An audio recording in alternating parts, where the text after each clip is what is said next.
Over hill and over dale, these Porsches are hitting the dusty trails of the Southeast tonight. The Porsche Owners Club takes a trip to the pavement roller coaster that is Road Atlanta, reaching the halfway point of Season 2. Jacob Abrams continues to run strong as he looks for win number 7 on the season in GT4, while the three-way heavyweight bout continues to roll on in the GT3s. Glad to have you along for the ride tonight live on the Global Sim Racing Channel. I'm Devin Henry. Alongside me in the virtual booth is the great Peter Mackay, and behind the scenes is our director, Joe Peak, using cameras provided by Dougie Beard. Now strap in tight, and please keep all hands, arms, and feet inside your vehicle at all times as we take a closer look at Road Atlanta with our GSRC lap guide.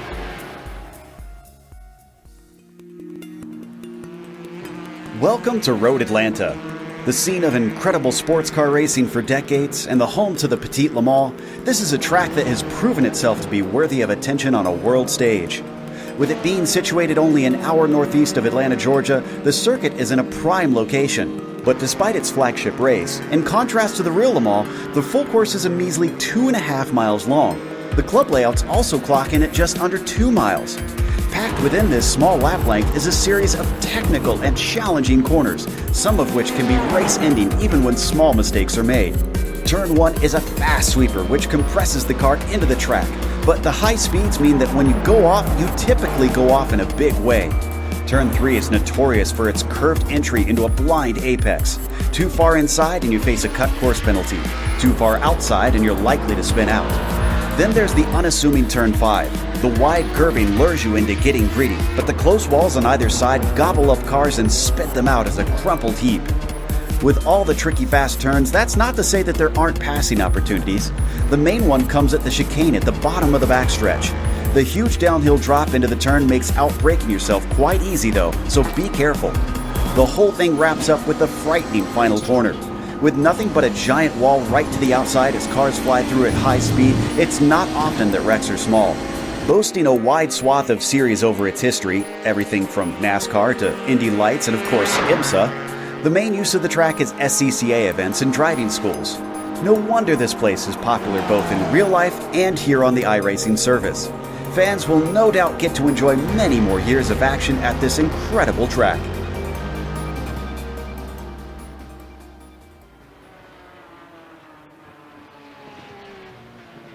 2.5 miles of ups and downs and some really difficult braking points as well.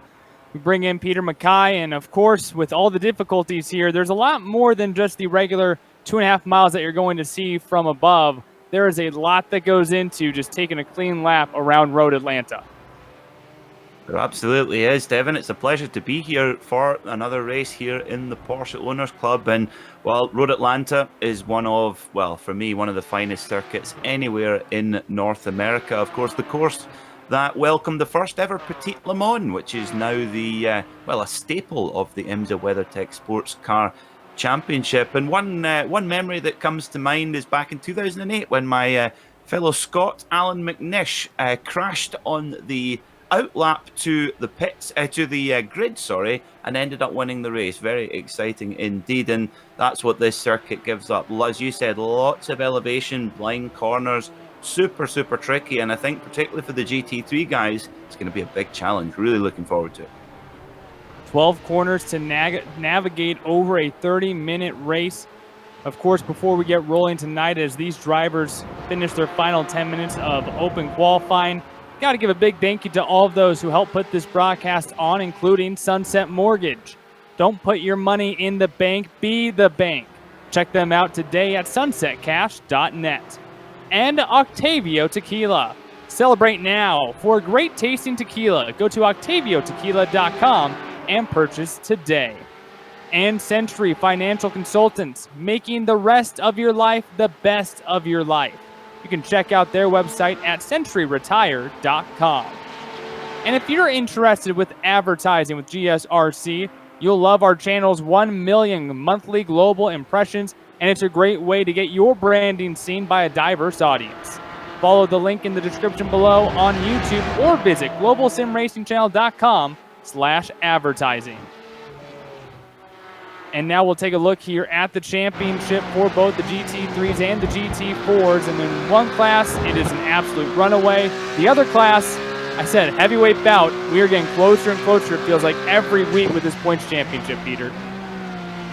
Really is. Gregory Lefouc leading by just 4 points from Teddy Framheim, who's really been the qualifying king. 100% pole position record, but had a few problems converting those to victories during the races, but he's going to be there for sure. And Connor Bloom, he's not far behind either, 16 points back, with Nelson Lawrence 29 points back, and Matthew Hollander, the series organizer, 35 points back. And GT4, well, as you say, it's an absolute runaway. Jacob Abrams, 135 points. Paul Newton, 48 points back, with Alan Stad, 74 points back. EJ Fulton, 82 points back, and Michael Ost, 87 points back. So, yeah, GT4 is a different story, but it's going to be an exciting run towards the end of the season for sure. And you can follow along at home with all the drivers and check out live timing and scoring like we have up here in the booth. Go to gsrc.tv, and you can check out that live timing and scoring to keep up with your favorite drivers.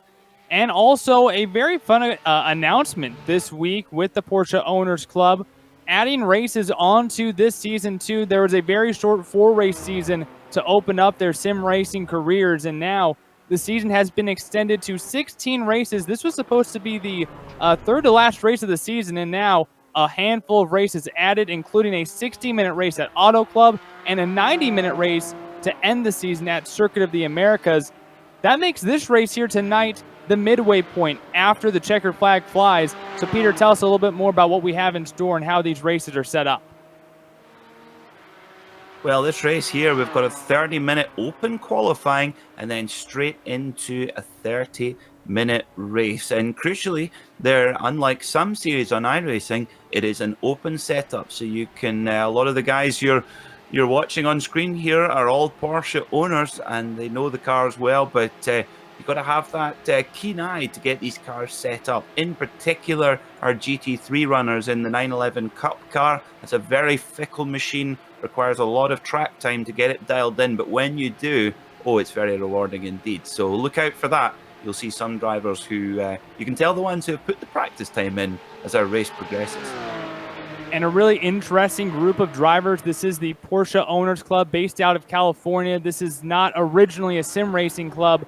These are all racers who own Porsches in real life. They go out, they do time trials, wheel-to-wheel racing, drivers clinics, and much more. And once COVID-19 hit and they weren't able to go out to their racetracks, they came on over to the iRacing world. They're able to spin out and wreck their Porsches like that without any consequence during practice, and able to race on some of the most legendary road courses here. And they selected just in the United States as opposed to their typical up north and south California. So a really cool group of drivers, from pro racers all the way to just amateur racers who usually just do time trials or driver clinics, able to come and race wheel-to-wheel on the iRacing platform, Peter. And so far this year, some really aggressive driving, but very respectful driving, and some talented driving as well.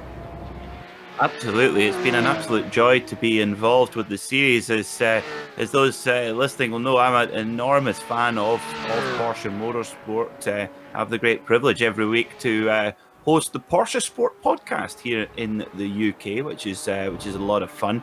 And yeah, there's just something about Porsche and motorsport. They've been intertwined throughout the history of this iconic brand. Motorsport has been there every step of the way, and Porsche as a brand themselves at a corporate level have really embraced eSports, and rightly so. And being able to drive, all these really special cars in such fantastic simulated detail around courses like Road Atlanta, I mean, it's just fantastic. Particularly, I mean, this track in particular is one of the most unique challenges you'll find. And I have to be honest, if I owned the Porsche, I would struggle to pluck up the courage to take it out on this track, because if Alan McNish can crash around here, I'm sure I definitely could. We were watching Michael Ost there for a little bit, and on some of those really short, you can't even call them straightaways, just short sections of the track where you're supposed to be driving straight. The rear end is wiggling out, and there's definitely a lot of difficulties exiting a corner and almost going directly into another corner, having to reposition your wheel. And this is going to be trouble for the GT3s and the GT4s. Right now in GT3, Teddy Framheim, a blazing lap of a minute 21.07, over 0.8 of a second faster than Gregory LaFougue. And in GT4s, actually much closer. Jacob Abrams, just about a 10.5 gap over Paul Newton, and BJ Fulton not that far behind. Oh, much closer, certainly in the GT4 category. I mean, Teddy Framheim, what can you say?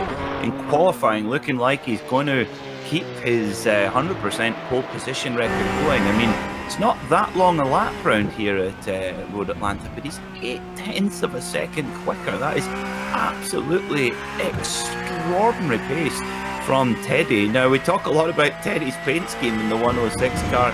You can tell he spends all his time practicing on iRacing rather than designing paints, because as you can see, he's got the out-the-packet paint scheme, the official Porsche factory colours, and well, that's the colours that the Porsche factory drivers would drive in, and to be honest, he's certainly qualified like one this particular year. But, oh, isn't this a joy to see? Number 18, Michael Johnson, he has a new paint scheme, and he has a new paint scheme for our wonderful sponsor, Octavio Tequila. And Devin, what a beautiful car that is. They only make these race cars in small batches, and likewise for Octavio Tequila as well.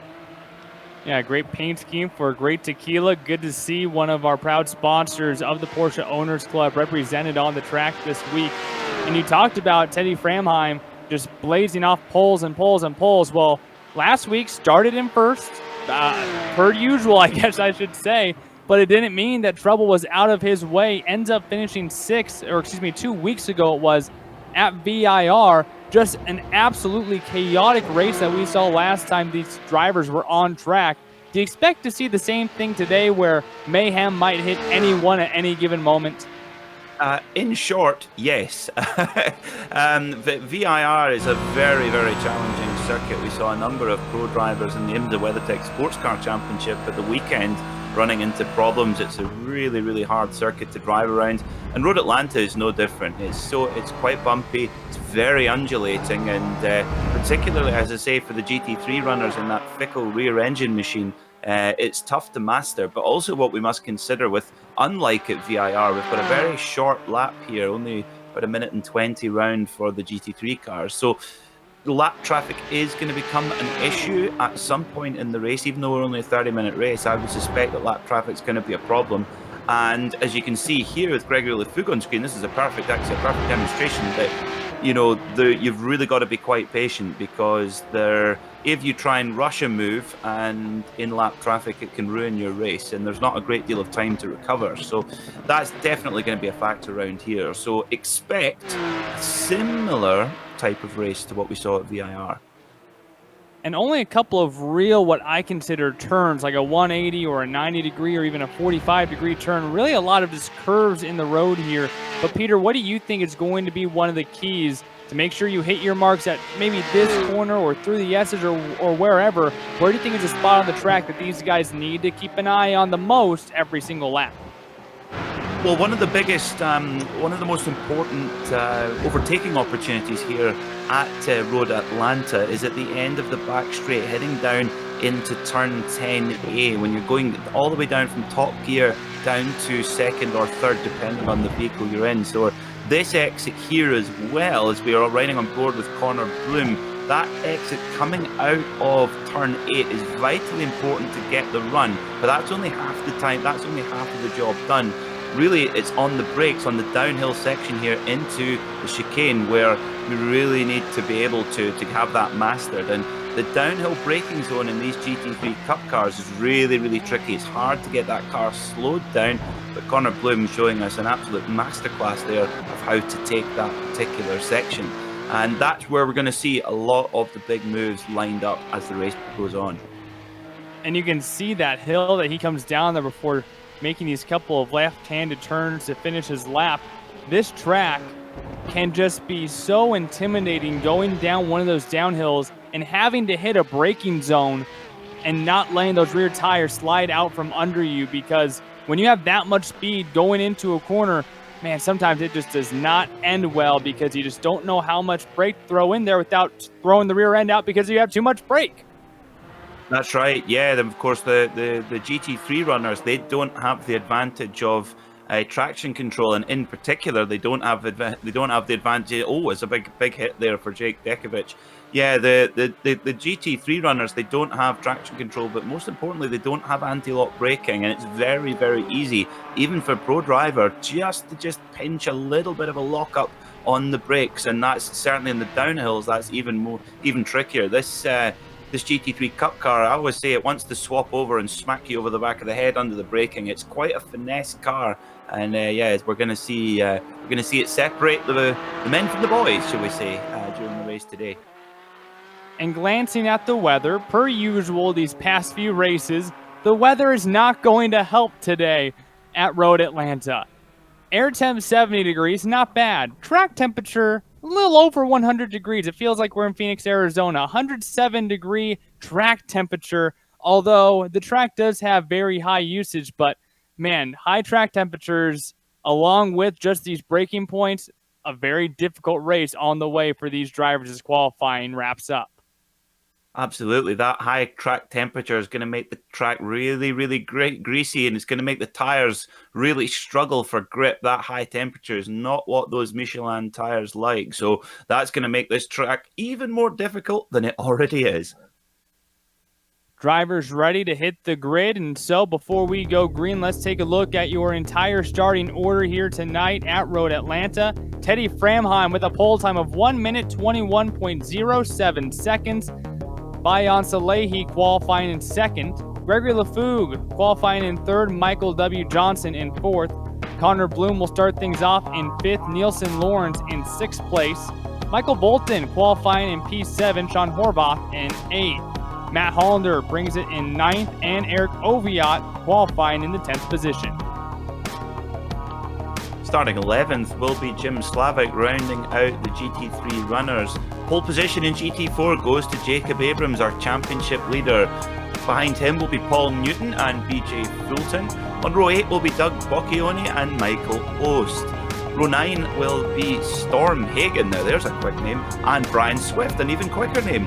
Row 10 is John Mollenmeyer and Jake Dekovic as well. And on row 11, we have Adam Fulton, David Keeter joining him on row 11. Row 12, Jerry Freckleton and Michael Ruban. Ron Palmer and Aaron Edwards, 25 and 26. And rounding out our runners, Patrick Flanagan.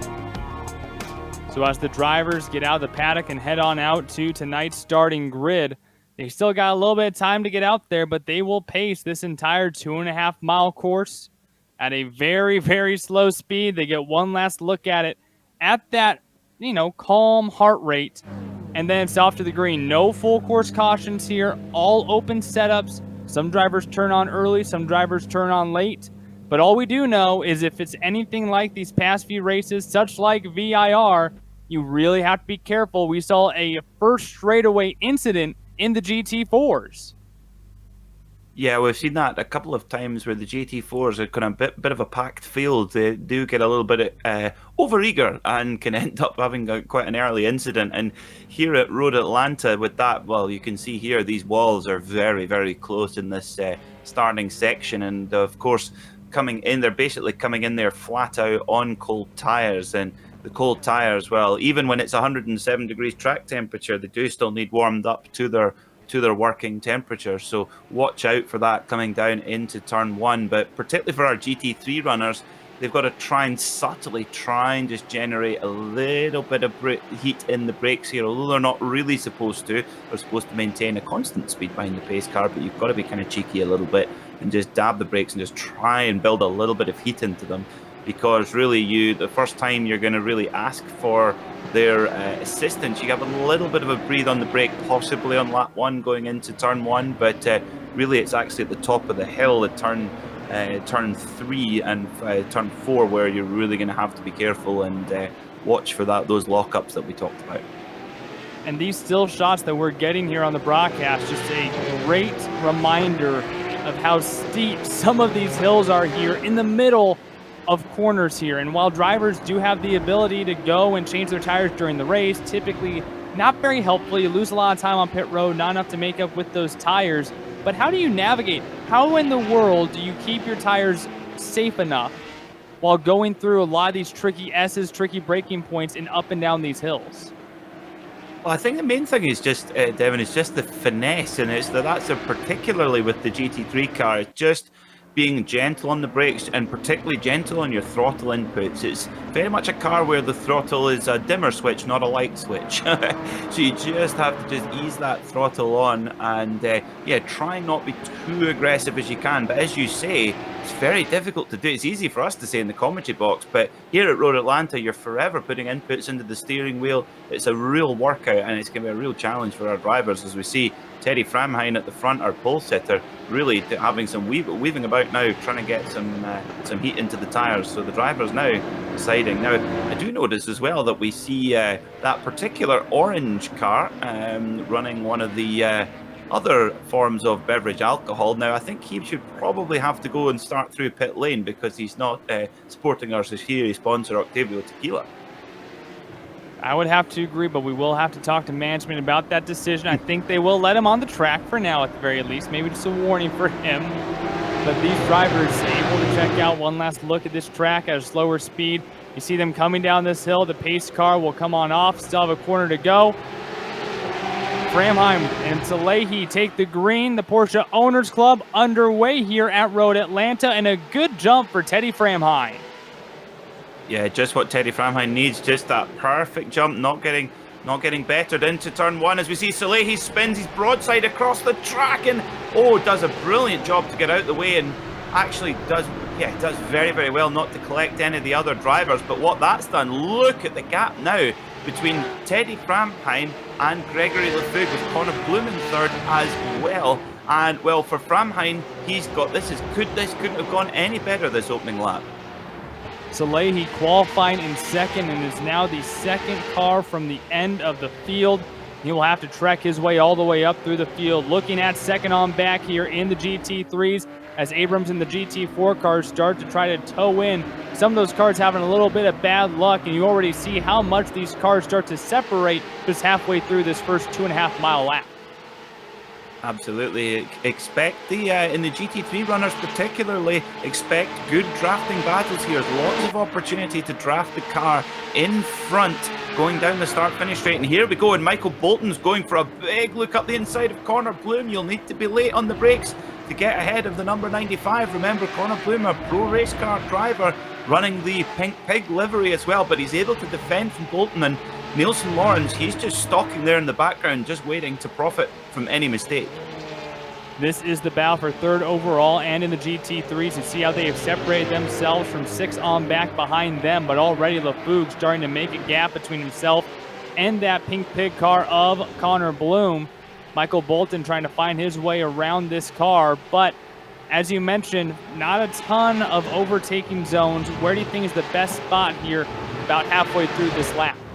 I think it's got to be turn 10. You've just got such a great opportunity to line it up down the straight. So I think it's going to be down into turn 10, into that downhill braking zone and into the chicane. And you've really got to have the move more or less done when you peel into the chicane to avoid any contact. But for our GT4 runners, very close between Jacob Abrams, Bocchioni right behind him, and Jacob Abrams in the Peels Oranges car. He's in third, and a great start from Brian Swift, one of the best starts we've seen from him all season. He's running the right Motorsports livery, of course, to run the team that run the 911 GT3 in the GTD class in IMSA with Porsche factory driver legend Patrick Long, also a Californian resident. On board here with Swift, a lot of these drivers from California, a couple from Arizona and across the West. These are mostly all West Coast Porsche owners, and some of them drivers, whether it be wheel-to-wheel or just time trials, as Gregory Lefug clocks the fastest lap of the race, trying to hunt down Teddy Framheim. Still watching your battle here in GT4. As long as you have Abrams in your front windshield, that means at least you have a chance to try to catch up to him, but already starting to make that gap a little bit bigger. Yeah, absolutely. We've seen Jacob Abrams. I mean, at VIR, he was the only guy really to drive a completely flawless race and actually had a really strong result overall. I mean, dominated his class by nearly half a minute, but was actually really far up the order. And of course here, at Petit Le Mans in 2015. Of course, Porsche won outright with their 911 RSR GT machine, beating all the prototypes in the sodden conditions, with the prototypes struggling for grip and struggling to use their downforce advantage. So it's clearly a track here at Road Atlanta where we can see some giant killing performances. So maybe, you never know, Jacob Abrams could have another strong overall finish. Abrams almost out to a 1 second advantage. The 30-year-old, a little bit new to sim racing, just started back in 2017 along with karting, hoping to one day be able to get on the track at Le Mans and perhaps Monaco as well. So a Porsche owner who likes to get out and about. Looking back up now through your field, up into the GT3s, Michael Bolton under attack from Nielsen Lawrence. This is your battle for fourth. Lawrence in the black and Bolton trying to protect in the red in front of him. Yeah, Michael Bolton in the Red Bull car there, heading in down into turn one. It's a really tricky corner that. Not so bad in a car with lots of aerodynamics, but these cars, they make their grip up mainly through a mechanical grip. They don't have an enormous amount of aerodynamics. You've really got to float it around that turn one. Really, really tricky section there. But Michael Bolton holding strong from Nielsen Lawrence. And the track's still at 107 degrees Fahrenheit right now, the track temperature that is. And so if there wasn't even enough mechanical grip, there certainly isn't any grip on the track. A little bit high of track state, but still that heat absolutely beating down on these Porsches. Still trying to look out the rear of this Porsche here, trying to find a spot to try to move along and move closer to the top five. Lawrence just can't quite seem to find a good spot to get some momentum and get around Bolton. Yeah, that's the thing. If you're the car in front, that exit coming out of turn 8, that slow right-hander is absolutely vital. But even with a good exit, as we see Nielsen Lawrence just showing himself in the mirror, that ominous-looking black car with the Brumos Porsche stripe along the right-hand side there, and really just trying to pressure Michael Bolton into a mistake. We say that, you know, there is only one or two main kind of overtaking opportunities here at Road Atlanta, and Nielsen Lawrence just using the tactic just to pressure there, coming into turn one, goes a little wide though, hangs on though as they head along to turn 3 and 4. But for Teddy Framheim, who's running out front right now, looks like Gregory LeFouque's just maybe closing him down ever so slightly, possibly, but there's a GT4 car in the way. What do we talk about? The lap traffic? No, that is really slowing up LeFouque, and then immediately it's caused a problem for the number 19 driver. But for Teddy Framheim, clearly he can hot lap, you know, 100% qualifying record, and really that's kind of what he's got to almost imagine he is. He's got a good lead, he's just got to pretend he's in a hot lapping session and just go for it. 6.5 minutes through this 30-minute sprint for these Porsches, both the GT3 and GT4 cars out on the track. Framheim, LeFouque, and Bloom, your top three. And looks like trouble here in the GT4s. Paul Newton, who I believe was in the top three, if not at least the top five, is off course. Oh dear, that's well, at least it's a good thing that the engine's in the middle of the car, because the front hood is it has been peeled off. The Peel's orange cars. Let's have a look. Then coming down this hill, it's like going down a slalom ski slope. Just put a tire on the grass and whack. Here at Road Atlanta, it's unashamedly old school. Those hard concrete walls are waiting to bite you. So, whoa, what a shame. Looks like Fulton, he might have to come in and, Newton, he'll have to come in and get his fast repair and get back out on track. What a pity. Newton now falls back to the 8th position. Up in GT3, we mentioned Bayan Saleh. He had issues earlier with that first lap spin. Right now, he's recovered to get back into the 9th position, gain around Matt Hollander, who's still trying to make chase behind him, and then Jim Slavic behind him in 11th right now.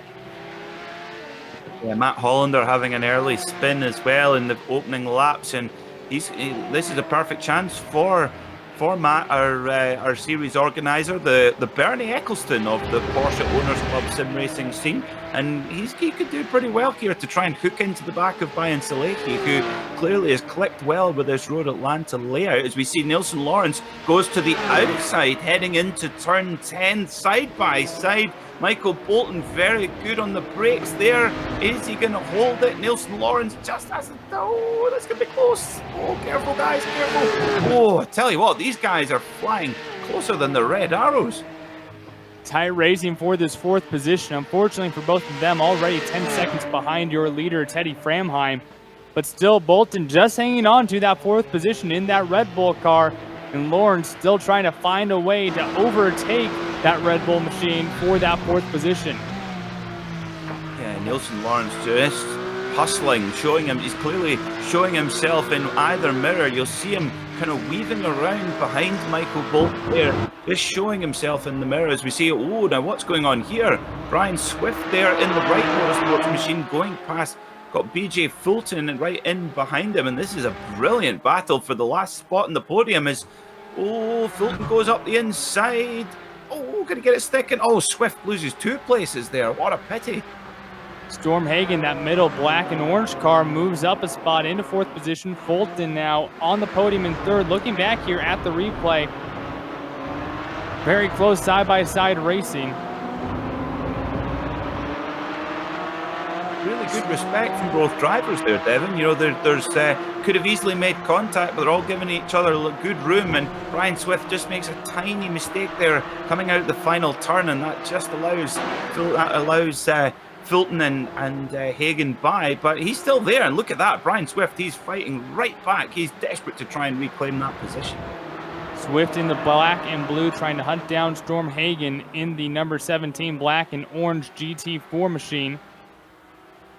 Fulton now starting to run away from these two, trying to claim that podium position. Now 10 minutes through here in this race at Road Atlanta. These 3 here, the closest battle on the track right now, besides, I believe, Eric Oviatt and Matt Hollander in a tight one right now, battling for 9th in the GT3s. Yeah, a couple of little battles there, and interestingly, the gap between Lefug and Framheim is kind of yo-yoing back and forward.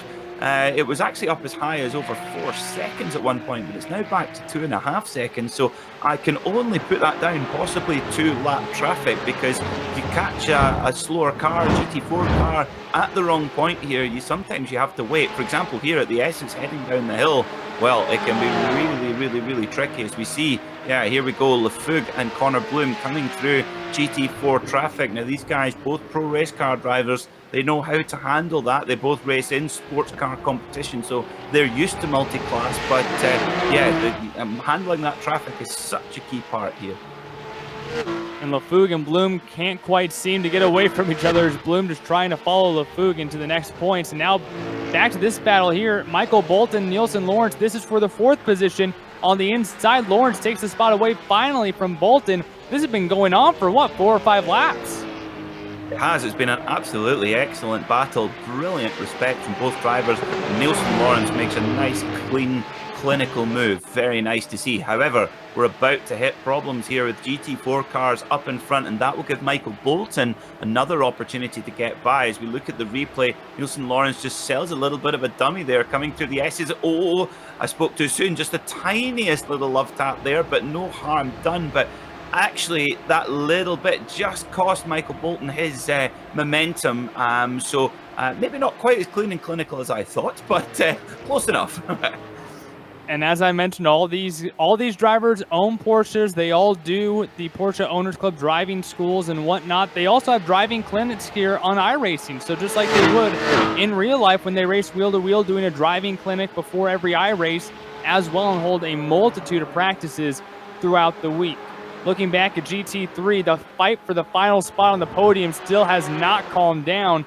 Fulton has it, but Hagen and Swift still trying to find a way to catch back up and take that 3rd position away in GT4. Yeah, this is by far the best race of the season, I think, for Brian Swift, doing a really good job here, and he's all over the back. The number 17 of Storm Hagen looking really getting big in his mirrors as they head down into turn at number 6 and 7. And then into turn 8, this is a critical car. Oh, he goes for the block pass. Goes for the block pass. Now that's a really interesting one there. That's a very, I have to say, that's a tricky place to get by, but also it kills your momentum heading onto the straight, and that will have hampered both drivers there, and that will have allowed Fulton just a little bit of a chance to escape as they head down this back straight. Such a long back straight here at Road Atlanta. In fact, so long that one of the the track's former owners, Randy Lanier, used to land his private plane on the back straight. Boy, what it must be like to have some money. Swift now side by side with Hagen, moving around through the corners, not able to complete the pass this time. A lot of speed there for Hagen. Now going back down the front straight, and you can't make too much of a mistake here because Michael Ost in that red Cayman right there is not too far behind and trying to put his name in the hat for position number 4. Certainly is. Michael Ost has done a great job. This prosthetic doctor from California, and he's done a lot of the time where he's just shadowed the battle in front and really just waited for maybe a mistake in front and allowed that to go past us. Oh, we've got a slower runner there in the class, but they all get through cleanly, which is nice to see. Riding on board with the 73 of Michael Austin. Well, he's not waiting now. He goes to the outside of Brian Swift. This is going to be very tight. Swift gives him the room, and a little bit later on the brakes there into turn 7, now into turn 8. Is Ost going to go for the block pass? Oh, think better of it, but he's going to get a good exit. This is, you say, this is now a 3-way battle for that 4th spot, but all the while, Fulton's been able to escape. Fulton loves this, a 2-second advantage now over Storm Hagen in that black and orange number 17. Swift and Ost still following behind Hagen, and Fulton with this podium position trying to steal that away. Coming down to the halfway mark in this race here at Road Atlanta, these drivers still got plenty of shot to try to get onto tonight's podium into our interview booth later on tonight. Absolutely, they're fighting for the honour of speaking to us over the internet, Devin. What the greater honour is there? You know, you get a Rolex watch for winning at Daytona. You get to cover yourself in milk at the Indy 500. But if you win here in the Porsche Owner Clubs, you get to answer our silly questions after the race. A nice shot of Octavia Tequila is all I could think that can make that any better at all. Brian Swift now trying to get the position back from Ost, who's taken over the 5th position in GT4 for the Caymans. Looks like an issue back here right in front of your GT4 leader, Jacob Abrams. Kestor is having a lot of issues tonight with his internet connectivity. Might have had a little bit of a help there with that internet connectivity causing more issues tonight. Yeah, it can happen here on iRacing, of course. It just boggles my mind, to be honest, Devin, that, you know, I'm here in Edinburgh in Scotland, and you guys here over in the United States, and there's people dotted all over the world, and we're all racing here together. And I think that's one of the unique things that sim racing brings, lockdown or no lockdown. You can have people, friends from all over the world racing and talking about it as well. Is fantastic. However, the technology does have its limitations from time to time, and you do see when the internet connection is having problems, little drops. But look at this. Oh, Ost goes for a big lunge up the inside. He might be a bit too late in the brakes there. Oh, gets it done. Very, very nice indeed. He goes through on Storm Hagen, but Hagen looks to try and capitalize. And oh, here's your GT3 leader. That's not what he wants to see at all. Teddy Framheim, he's got a 7.6 second lead. He needs to give these guys a very wide berth and take his time. He has got plenty of time in hand, but coming through this huge GT4 battle is going to be really tough now for our GT3 runners. Framheim able to get around Ost and Hagen. There's about a 7-second gap now between Framheim and Gregory LaFougue, so a little bit of time here for these Caymans to figure out their battle before they're met by LaFougue and Bloom, who still to this point have not separated from one another. Oh, they're just shadowing one another, but at the moment it's LaFougue in the number 19 bright yellow and red machine with the pink pig of Connor Bloom not too far behind. Of course, the pink pig, a livery that any Porsche fan will be familiar with. Of course, it was brought back in 2018 at Le Mans and brought back with immediate success when Lawrence Vantor, Michael Christensen and Kevin Estra won the Le Mans 24 Hours in the GTE Pro class. Framheim continues to lead in GT3. Abrams has added up a 4-second advantage in the GT4 category as well, so your leaders really starting to move away right now. Meanwhile, we still have Ost and Hagen going at it right now for that 4th position, and now already Gregory LaFougue starting to show his face coming around these GT4s. Yeah, and oh, it looks like LaFougue and Bloom are going to come across just at the wrong moment. We're now heading up towards the uphill and downhill S's. We see a big puff of smoke there. That's just, I think that might just be a little bit of internet issue as well, perhaps. No incident up in front, but look at that. Yes, it's an absolute Cayman GT4 roadblock here for Lefug and for Connor Bloom, and they've really got to take their time here as we see, oh, Hagen goes off the grass. That's going to be very close indeed, but Bloom and Lefug get by, but that's cost them a lot of time. Yeah, disappointing for Lefug and Bloom as they cut off about a second and a half of Framheim's lead and almost gave all of that back trying to get through GT4 traffic. And once again, back battling again is Hagen and Swift for that 5th position and the 4th position of Michael Ost as well. Yeah, this is, I have to say, I'm so impressed with Brian Swift's performance in the 718 machine, running the perfect number for that corner. As we see now, what do we see here? Oh, Bloom's got a big run on Gregory Lefug coming through that GT4 traffic, and he looks like he's going to get the pick here. Oh, this is a car park. Oh, they've got through somehow. How on earth did Connor Bloom and Gregory Lefug get through that melee of GT4 cars there at turn 10A and B? I actually have no idea. An onboard shot will be really interesting. So here's a great shot. We're in the chopper with Dougie Beard. And so we head down the straight, and Connor Bloom's got the run on Lefug, so he must have been hampered by the traffic heading into turn 8. They're hard on the brakes. And that's Jacob Abrams. That's the leader getting turned round. Not quite. I did that earlier. That is the car that looks extremely similar to Jacob Abrams. I did that 2 weeks ago. Times.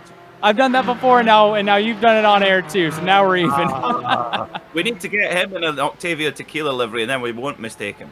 And here's Nielsen Lawrence going down the front straightaway, trying to get through that GT4 traffic as well. He goes around. He was running in the 4th position and is now falling back and right in front of traffic.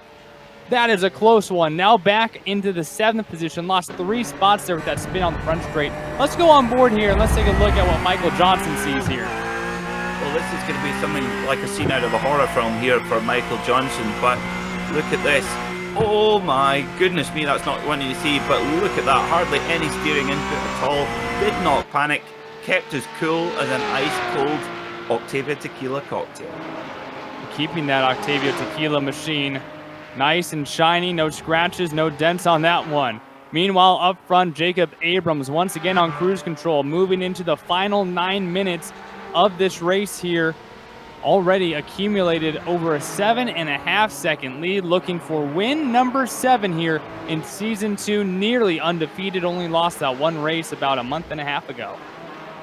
Yeah, he's doing an incredible job, and he's we've had, of course, with all his race wins, we've always got the chance to speak to Jacob in the post-race interviews, and it's great. We get a fortnightly update on how his project car, his track day car, is getting on.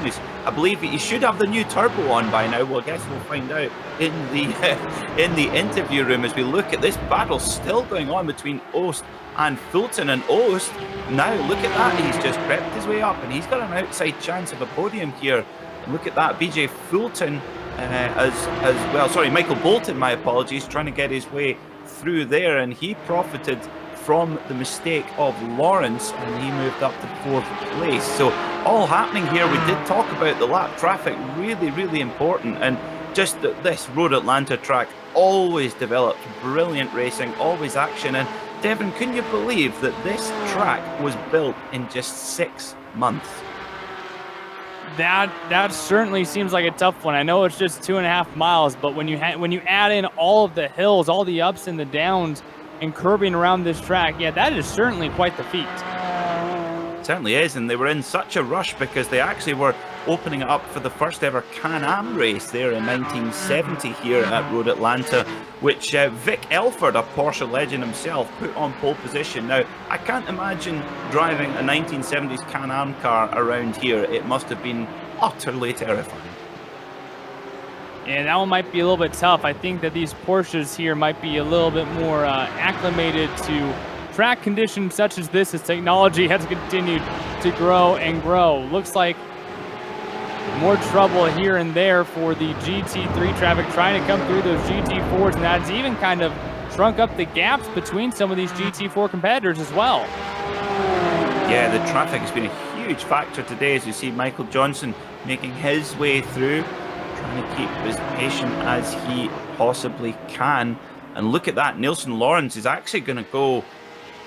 He already is a lap down on the leaders as we see Michael Johnson. He's flashing his lights furiously saying, lap down, I'm coming by. But for Nielsen Lawrence, he won't want to go that lap down, although there's no real benefit with the safety cars, etc., like you would see in a longer race. But yeah, he's not going to want to go a lap down because nobody wants to do that. Looking for this battle, Michael Ost wants to get onto the podium off to the left side of BJ Fulton, takes that third position, and not too far in front of them is Doug Boxignone, so the second spot might be up for grabs as well. Boxignone in that green Cayman.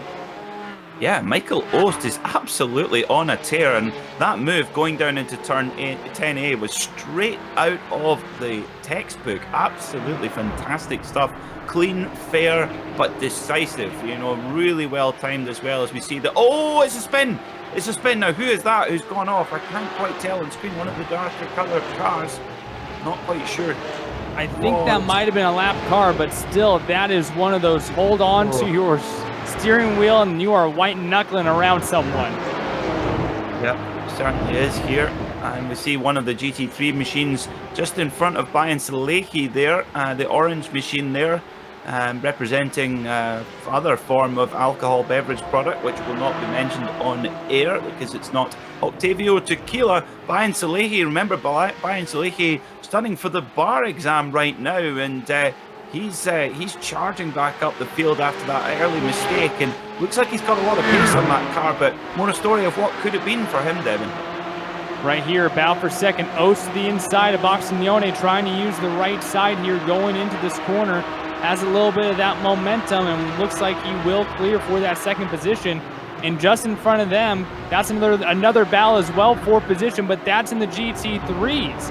Salehi, I believe, just went around Sean Horvath for that position right in front of this battle with the Caymans as well. So 2 passes for position right here. Yeah, great move from Bayan Salehi. Let's have a look at it again. Heading down the back straight here, gets in the draft, moves out.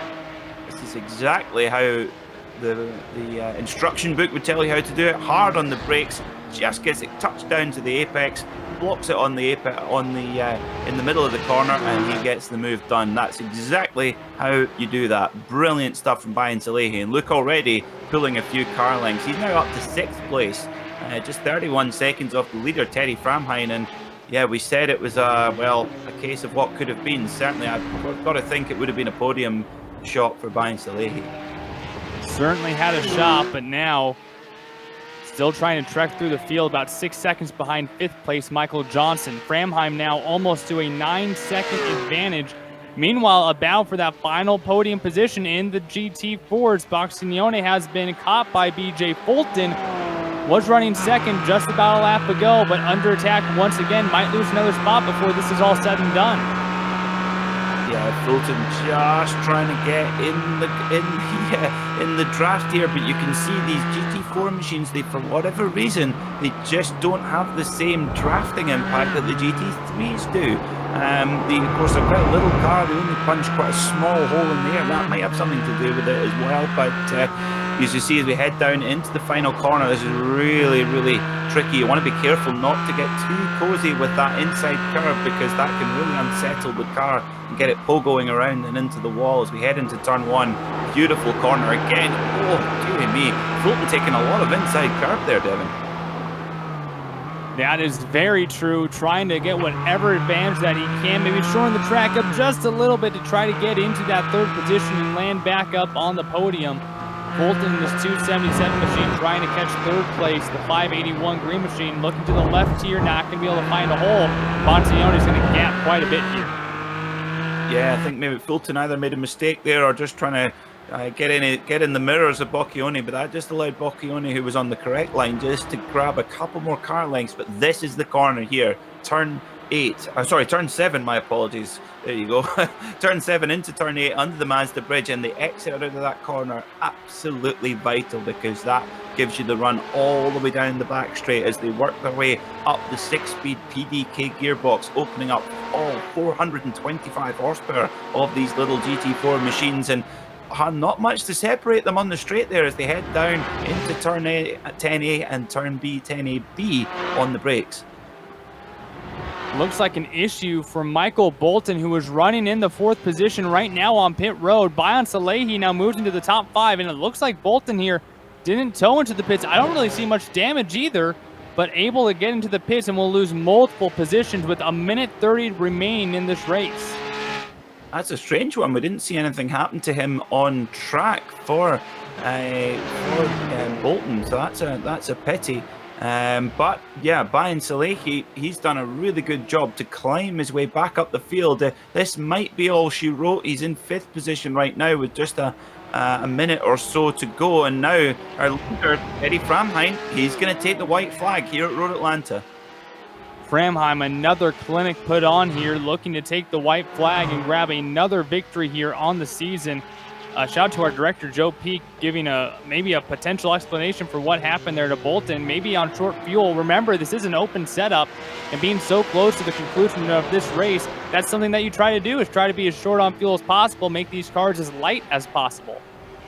Yeah, that's an interesting one. I was speaking the other day to a chap called Ryan Parkins, who's the Porsche Club of Great Britain sim racing champion, and he actually says that he doesn't necessarily, and they use the same car as this, the GT3, and because of course the engine is right at the rear of this car, the fuel tank is at the front in where the hood is. And he says when it gets on really low fuel, it can actually be quite unbalanced. So he always leaves a good margin in there, so when the car gets light, it doesn't get out of balance. So actually, if there's any car where there isn't so much of a benefit to run it right to the limit on fuel, it's this one. Well, someone who I feel like ran his car right to the limit in every sense is Teddy Framheim. He seems to do that every single race, but manages to have a 9-second lead, keeps his tires under control, and is looking to become the wins leader in the GT3 category here with a victory at Road Atlanta. Coming off the final few twists and turns here from Georgia. Off of the final corner to the checkered flag. 4 wins now on the season. Teddy Framheim wins the Porsche Owners Club race at Road America. Fantastic drive. Absolutely flawless from Teddy Framheim. We pick up our GT4 leader now, Jacob Abrams, putting on another flawless performance of his own. Michael Ost moved up to 2nd position there as well, so he's looking to have a good gap on Doug Bocchioni, who's dropped right back, and he's battling very closely with BJ Fulton. That's going to go down to the wire, but for Jacob Abrams, he's not going to know anything about that. He's going to be cruising to yet another victory. There's a GT3 car spun in front of him. That's not what he wants to see. But it just got going in time, and it's going to be enough for Abrams to take the flag. Win number 7 is in grabs. Final corner, final lap. Checkered flag is out. Jacob Abrams wins number 7 on the Porsche Owners Club season with a victory at Road America. Now the battle for 3rd and 4th. Boccione in the green, Fulton in the orange and blue, Hagan in the black and orange. Final last-ditch effort and past the checkered flag. I don't know if that was a love tap or maybe a dang it, I wanted to get by you tap there, but Boccione will have that final position. I don't think that this was crashing for the checkered flag. That little love tap came a little bit after the stripe, I believe, but check out how close Fulton gets to getting on the podium here. Oh, oh my word, that's a huge send there from Storm Hagan. He came from downtown. He came from downtown Brazelton there all the way through. Somehow gets it stopped. And yeah, just as you'll see the stripe here at Road Atlanta, very short on. It's at the very back of the front straight. And wow, I'd love to get on board there of Storm Hagan because I don't think I've ever seen it. Oh, we'll get it. We'll maybe get a look at that later. But what a race, Devin. Another exciting one, maybe a little bit less explosive chaos like we have seen the past few races, but still action-packed race here at Road Atlanta. We will take you through your entire finishing order and talk to your podium position drivers when we come back here on GSRC.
Again, another clinic put on by Teddy Framheim, taking the win here at Road Atlanta, win number 4 on the season, making him the leader in the GT3 category. Connor Bloom made chase early but was not able to keep the pace. He finishes in second. Gregory Lafougue, after a tight battle with Bloom for a while, has to settle for third. Michael Johnson brings it home in the 4th position. Bayan Salehi, a great run back up through the field into the top 5. Sean Horvath in 6th. Michael Bolton, that late race issue, leaves him in 7th. Eric Oviat finishes in 8th. Matt Hollander 9th, and Jim Slavic rounds out your top 10. 11th spot, Nilson Lawrence, after that unfortunate incident on the pit straight. In GT4, your winner, Jacob Abrams, takes it from Michael Ost and Doug Bocchioni. BJ Fulton holding on to 4th place after that incredible lunge from Storm Hagen. Brian Swith had an impressive run as well, 6th in class, with John Mollenmeyer in 7th in class, Paul Newton in 8th, and Jake Dekovic in 9th, 20th overall. Our final runners here, David Keeter, Michael Raban, Jerry Freckleton, Ron Palmer, Aaron Edwards, Adam Fulton, and Patrick Flanagan. Run out your 27 finishers. A victory of 9.5 seconds. We will not only talk to your winner today, but the new points leader in GT3, Teddy Framheim, taking the victory. First of all, how in the world do you get a 9.5 second victory? I think I'm a broken record asking you this every single week, but what is the key to outrunning essentially everyone in the field? It seems like almost every week that you run here in the Porsche Owners Club.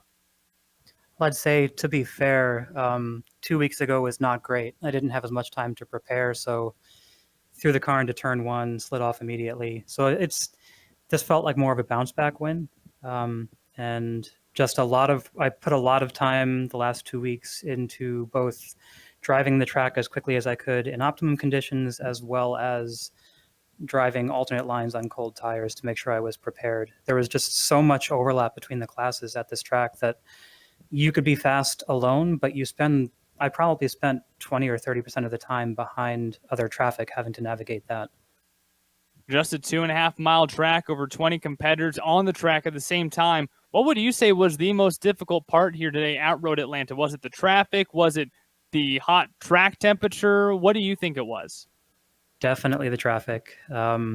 The other things I can practice for and prepare for, and it's kind of mine to control. Traffic, there's always that little element of randomness, like where you catch them, what they do. So never totally comfortable with that. Well, not only do you continue a phenomenal pace with an average starting position of 1st, but now you are the wins leader in GT3. Who do you have to thank for another trip to the top of the podium here today? Thanks again to everyone at POC and GSRC for putting these things on. And this week, a bit of a new one.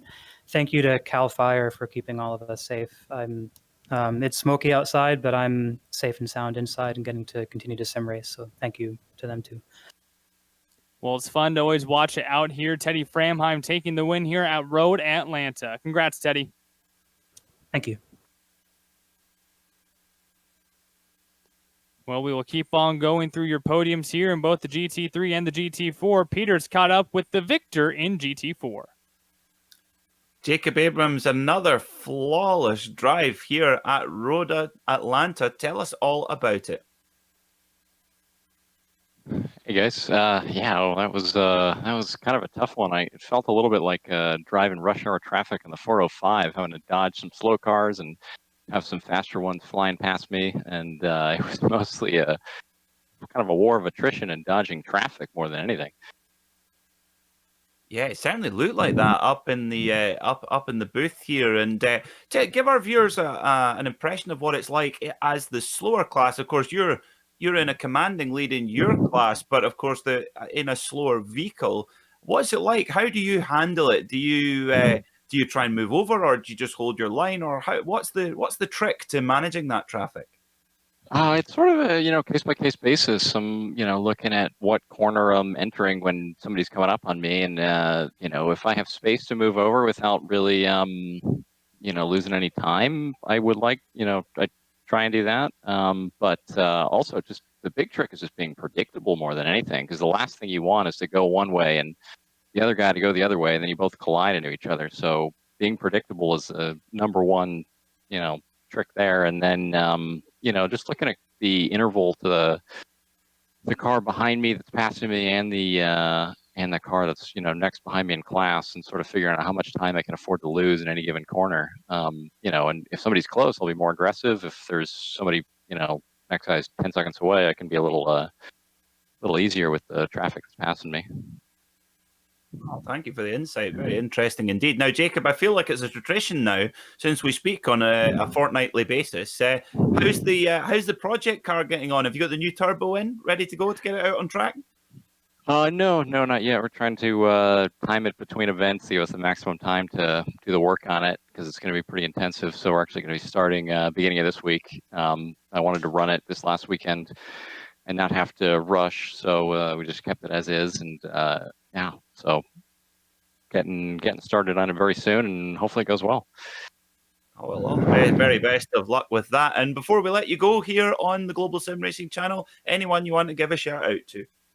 Of course, I want to thank Matt and everyone at the POC and Works 2 Motorsport, and of course, thanks to you guys as well. Well, our pleasure, Jacob. Congratulations on the win. Go and enjoy it. Thanks for joining us. Yeah, thanks, guys. See ya. Now we'll go ahead and talk to your second place finisher tonight in GT4, Michael Ost.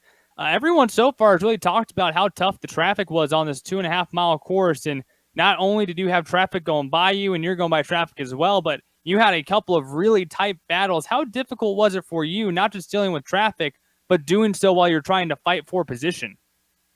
Well, the reality is I started from the pit in last place, and so I felt like I was battling the whole race. I will tell you that when I got up close with BJ and Doug, they both put on a great battle trying to get past them. When I got past Doug, it was just luck. The GT3s were fighting. I was able to draft the GT3s and go by Doug. It was unfortunate for him, but it really worked out in my favor at that point. Well, we had a lot of really tight racing, a lot of really fun racing. Part of that is having the short course. But what did you see as the most difficult part? 107-degree track temperature along with all of that traffic. What was the most difficult part for you? To be honest, the front tires, by the end of the race, the front tires had just gone away so much. The car would just not turn. You would just have to brake so early to get the car to do what you needed it to do. Well, your car certainly looked like you got to do what you wanted it to do, bringing it home in second today in GT4. Who do you have to thank for another spot up here in the podium? Oh, I have to thank, Matt Hollander, the POC, the race club, the autocross that we put on.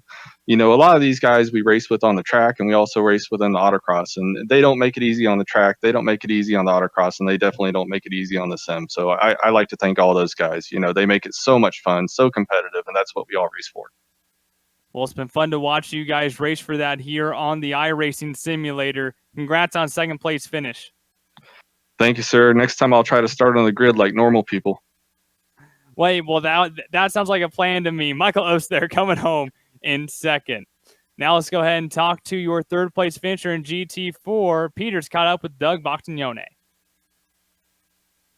Doug Boccione, a brilliant finish there here at Road Atlanta. Tell us about your podium finish today. Thanks, Peter. It was just a real exciting drive. It started out really well, trying to keep in touch with Jacob Abrams. And then it was just a matter of trying to manage the traffic as we got lapped. And then unfortunately, I lost a little more than I gained with the lapping traffic. And then I made a little mistake on the backstretch, and Michael West took full advantage, got by me, and then I was running out of fuel. So I was just coasting as much as I could the last 2 laps and managed to get pushed across the line by BJ Fulton.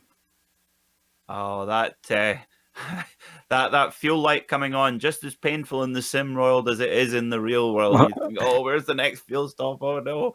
But there was of course a big incident in at turn 10A and 10B in that final chicane, and we saw Storm Hagen come back from we thought downtown Brazelton. Did you see that in your mirror? Him go for that big move? Yeah, there was some closing speed coming on. I think I squeaked by. There certainly was, absolutely. And like you say, getting a handful push over the line to make it in short-arm fuel. Doug, while you're here on the Global Sim Racing Channel, is there anyone you'd like to give a shout-out to on the broadcast? Yeah, I'd like to thank my wife, Bonnie, for all her support, and my driver coach, Greg LaFougue, for showing me the way to get around the track quickly. Well, thanks so much for coming to join us, and hopefully we'll speak to you again in 2 weeks' time. Thanks, Peter.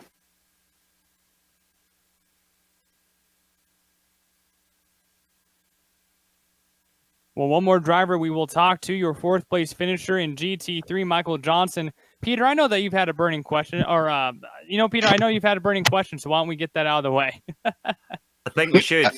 I think I know what the question is. Michael, how many tenths of a second is that amazing Octavia Tequila livery worth? I would say maybe 8 or 9, but how was it from your driver's seat? I think it was about 9.5 tenths. As I went through and measured it against my basic one, I was significantly faster under the not under the influence of with the paint scheme of the Octavio tequila. That's what, but having a small batch tequila as your sponsor is going to give to you to get you to victory lane. That's the hope. I'm always looking for a new one. So anytime a new sponsor wants to come along, hey, Octavio, see how it goes here? It goes even better in real life, Absolutely, indeed. I have to say, I've got it on my Cup car as well. So hopefully, I'll be able to channel some of your pace as well. But tell us about the race. A good finish today. Not easy with the lap traffic. Tell us about it. Well, I had a challenging start. I kind of rested on my laurels after the qualifying. I saw I was in third in front of Connor, behind Greg. I'm like, I want to be behind Greg because I know how he races and I could warm up my tires behind him and probably play around with Teddy a little bit. But I figured Greg and I would just pull away from Connor. Next thing I know, Bayan gets a really nice flyer right at the end, and I couldn't pull it out, even though I went to go chase one. And then at the start, we had, I'm sure you saw a little bouncing off of each other and off the turn one. And then I went doing a little landscaping out there and ended up about 3/4 of the way back through the GT4 field. So all these GS guys are wondering what I'm doing back there as I try to come through them. And then, a little excitement, a few spins here and there with the other guys in the pack. Next thing I know, lap 2, I'm in 6th place and making a run for the front, and eventually got to 4th, which was pretty exciting. I had a nice run. If it had been a 45-minute race, I think I could have gotten a little farther. Absolutely. And before we finish, Michael, I know that you're pretty busy on the real world racetrack as well. Any plans you can share with us here on Global Sim Racing Channel? Well, if we can talk about other makes, sure. Ferrari Challenge is going to be this weekend at COTA. I live in Austin, and we're going to be there, and I'm coaching in the Ferrari Challenge. And then, depending on a couple of conversations going on, I may be in a GT4 car coming up at in the next SRO America race. Oh, that'd be very cool. Well, we wish you the very best of luck for that, Michael, and hopefully looking forward to having another chat in a couple of weeks' time. Well, next time I'll be on the podium, I promise. Excellent. Looking forward to it. Thanks, Michael. Thank you. A big thank you to all the drivers taking the time to chat with us after this exciting race here at Road Atlanta. And of course, a big thank you to all the sponsors who helped put this race on and help us with the broadcast, including Sunset Mortgage, Octavio Tequila, and Century Financial Consultants. And of course, a big thank you to the organizer, the Porsche Owners Club. And if you are interested in advertising with GSRC, our channel's 1 million monthly global impressions are a great way to get your branding seen by a diverse audience. Follow the link in the description below on YouTube or visit globalsimracingchannel.com/advertising. And thank you to the companies that provide the software and the hardware for our broadcast listed right here on your screen. And an additional thanks to June Lalonde, who provides our wonderful music. See the screen for more of how to get a hold of her great work. And thanks to the team today, Peter Mackay and producer Joe Peak. If you'd like to find out more about GSRC, including upcoming races, you can find it at globalsimracingchannel.com. Or you can check out our social media on Twitter at GSR Channel, on Facebook at Global Sim Racing Channel, and Instagram at GSRC_Graham.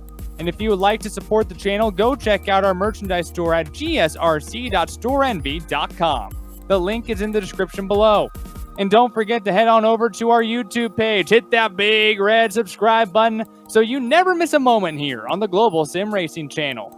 Our next race for the Porsche Owners Club Sim Racing League will be on September 7th as they visit Sonoma for another race here, as they race every other Monday.